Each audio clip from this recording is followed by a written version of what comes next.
আসসালামু আলাইকুম। নতুন ভিডিওতে স্বাগত জানাচ্ছি। মোজাম্মেল সরকার। ঘুরতে ভালোবাসে না বা কোনো জায়গায় যাইতে ভালোবাসে না এরকম মানুষ পাওয়া খুবই দুষ্কর।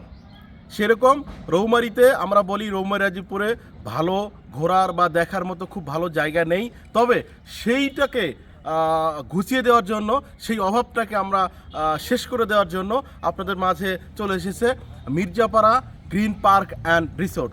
অত্যন্ত আধুনিকায়ন এবং সাজসজ্জা থেকে শুরু করে সব কিছু অনেক সুন্দর মানের একটা রিসোর্ট আপনাদেরকে উপহার দিচ্ছে এই মির্জাপাড়া রৌমারীর অদূরে, রৌমারী শহর থেকে খুব কাছাকাছি এই Mirzapara technical school and college, Mirzapara Kismatullah Balajan school সংলগ্ন কলেজ। আচ্ছা, এই জায়গাটা কাট করে দিন। মির্জাপাড়া কিসমতুল্লাহ বালাজান কলেজ সংলগ্ন এখানে যে বিশাল আয়োজন বা বিশাল একটা উদ্যোগ গ্রহণ করেছে স্বপ্নবাজ এক উদ্যোক্তা, নাম তার রঞ্জু। আমরা তার সাথে কথা বলবো যে এই বিশাল আয়োজন, এই বিশাল উদ্যোগ কিভাবে তিনি স্বপ্ন দেখলেন, কিভাবে হাতে নিলেন, কোথা থেকে তার সূচনা, এইটা জানবো রঞ্জুর কাছে। আপনার সঙ্গেই থাকুন।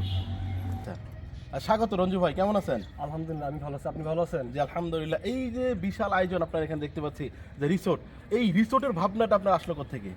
আসলে এটা আমাদের বহু আগের প্ল্যান ছিল। তার মধ্যে এটার সাথে সহযোগিতা, মানে বিশেষ সহযোগিতা হচ্ছে আমার রবিউল চাচা, মানে যিনি একটি মূল উদ্যোক্তা। আচ্ছা, আমিও তার সাথে শেয়ারে আছি। আপনার সাথে আমি একটা সাক্ষাৎকার দিয়েছিলাম মনে ধর্মপুর, সেখানে আমার কিন্তু একটা ইচ্ছা পোষণ করছিলাম যে আমার যদি টাকা থাকতো আমি এরকম একটা ফুলের বাগান করতাম, জায়গা না থাকলেও নিজের বাড়িতে করতাম। তো যাই হোক, পর আমার চাচা এখান থেকে ওই ধর্মপুর বাগানে ঘুরতে গিয়ে দেখলো যে বিষয়টা আসলে খুব সুন্দর। তারপরে এসে আমার সাথে শেয়ার করলো, আমিও মানে মত দিলাম। তারপর দুজনের মতাতেই আমরা এই আয়োজনটা করছি। মানে আসলে আমাদের রৌমারীতে আপনি জানেন কি না, এরকম বিনোদন কেন্দ্র কিন্তু নাই। ধর্মপুর যেটা আছে এটা কিন্তু আপনার ওয়ান টাইম, মানে টেম্পোরারি। আর আমরা যেটা করতেছি এখানে আমাদের চিড়িয়াখানা, আপনার জাদুঘর সহ মানে সব কিছু আমরা এখানে মিনি আকারে হলেও রাখবো। কারণটা হলো কি, আপনারা জানেন যে আমাদের সমাজ থেকে বর্তমান জামানায় আইসা বা আধুনিক যুগে ছোঁয়া পায়, আমাদের আগের যুগে হারিকেন, আপনার ছোট ছোট বাতি, এগুলো কিন্তু আপনার হারাই যাচ্ছে। আমরা কিন্তু আগে এই বাতির আলো দিয়ে কিন্তু পড়াশোনা করছি, এগুলো হারাই যাচ্ছে। কারণ আমরা এগুলো ছোট্ট একটা ঘর, মানে জাদুঘরের সিস্টেম করে এগুলো রাখবো।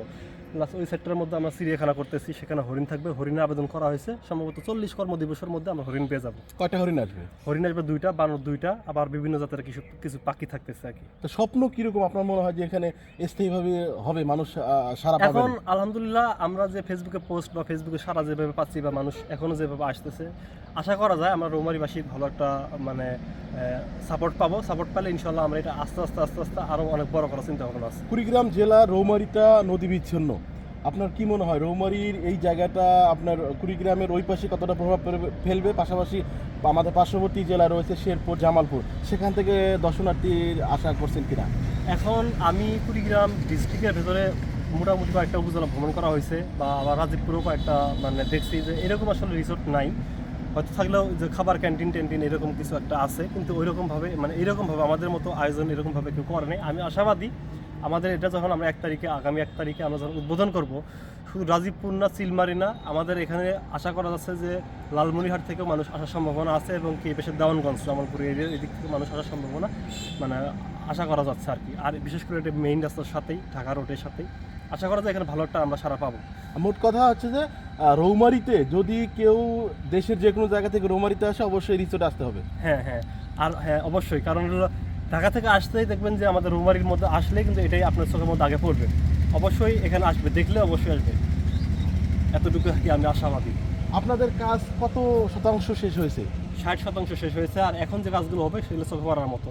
আমরা এই যে এখানে ঘরগুলো ক্লিয়ার করবো, ওই ঘরটা মোটামুটি একদম ক্লিয়ার হয়েছে, আরও অনেক কাজ আছে। আবার এখান থেকে পুরোটাই আপনার কিন্তু রেডিমেড ফুল দিয়ে গেট করা হবে, আবার জায়গায় সুন্দর সুন্দর গেট, আবার এখানে দোলনা করা হবে, ওখানে পুরো ঘর করা হবে, পুরো ঘরের মধ্যে বাবুই পাখির বাসা সব কিছু থাকবে। আবার এই পেছন সাইডটার মধ্যে হলো আপনার ঝর্ণা এবং পাহাড় থাকবে, মোটামুটি একটু বড় আকারের পাহাড় থাকবে। সামনে পবিত্র ঈদ উল ফিতর, রমজান চলমান আছে। ঈদের আগে কি কাজ কমপ্লিট হওয়ার সম্ভাবনা আছে? হ্যাঁ অবশ্যই, আমরা ঈদের আগে কার্যক্রম কমপ্লিট করব, এবং মিনিমাম আমরা 20 রমজানের আগেই আমরা এটা যত দ্রুত সম্ভব আর কি উদ্বোধনের চেষ্টা করবো আর কি। আপনাদের এই ফুলগুলো সংগ্রহ করছেন কোন কোন জায়গা থেকে? আসলে এই ফুল সংগ্রহ করার ব্যাপারে যদি বলি, আপনি আসলে কি বলবেন জানি না। আমরা এই ফুলগুলো সংগ্রহ করার জন্য গেছিলাম ভোটের আগের দিন। এমন এক পরিস্থিতির মধ্যে এই ফুলগুলো সংগ্রহ করেছি, যাই হোক, যেটা বলার মতো না। এর সাথে ছিল আমার রেজাউল আঙ্কেল, কর্তিমারি বাসায় নার্সারি, আপনি হয়তো চেনেন, উনি সহ গেছিলাম। এই ফুলগুলো মোটামুটি আপনার কাপাসি থেকে কিছু সংগ্রহ করা আছে, আবার হলো আপনার কি জানি সাভার থেকে আছে, আবার হলো গুলশান থেকে আছে, মানে এক এক জায়গা থেকে এক এক ভ্যারাইটিসের ফুলগুলো আমরা সংগ্রহ করেছি। আমরা দেখতে পাচ্ছি আপনার ফুলের বাগান রয়েছে, পিছনে আরেকটা সবুজ রঙের একটা বড় গাছ দেখা যাচ্ছে, ওটা কোন ফুল নাকি? এটা হচ্ছে হলো হাইব্রিড সূর্যমুখীর, আমাদের দেশিটা না, এটা হলো আপনার অনেক বড় বড় হয়। ফুলগুলো আশা করা যাচ্ছে যে 7 দিনের মধ্যে ফুলগুলো ফুটে যাবে। তার মধ্যে আপনি আসে দেখছেন হয়তো 2-1 টাকার কেমন ফুটতেছে। 7 দিনের মধ্যে যতগুলো ফুল দেখতেছেন সবুজ গাছ, ইনশাল্লাহ আমাদের পার্ক পুরো রিসোর্ট ফুলের সমাহার হয়ে যাবে। রৌমারীবাসী এরকম একটা আয়োজন, এরকম একটা রিসোর্ট ভালোভাবে নিক এবং ভালো কিছু হোক, এটা প্রত্যাশা রইল কুড়িগ্রাম সংবাদের পক্ষ থেকে। আপনাকেও অনেক অসংখ্য ধন্যবাদ আমাদের রিসোর্টে আসার জন্য এবং আমাদের রিসোর্টটাকে মানুষের মাঝে তুলে ধরার জন্য। জি, ধন্যবাদ ভাই।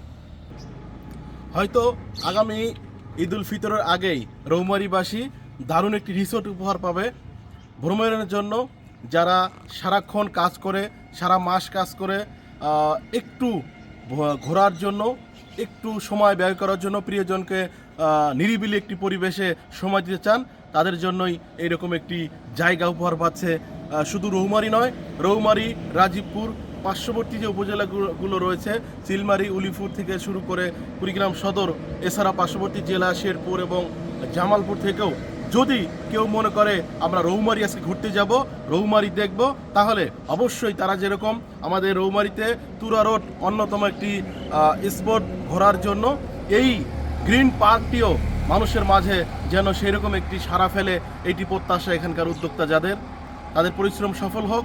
আজকের মতো এ পর্যন্তই, ভালো থাকবেন, আমন্ত্রণ রইল এই রিসোর্টে আপনারা ঘুরে যাবেন।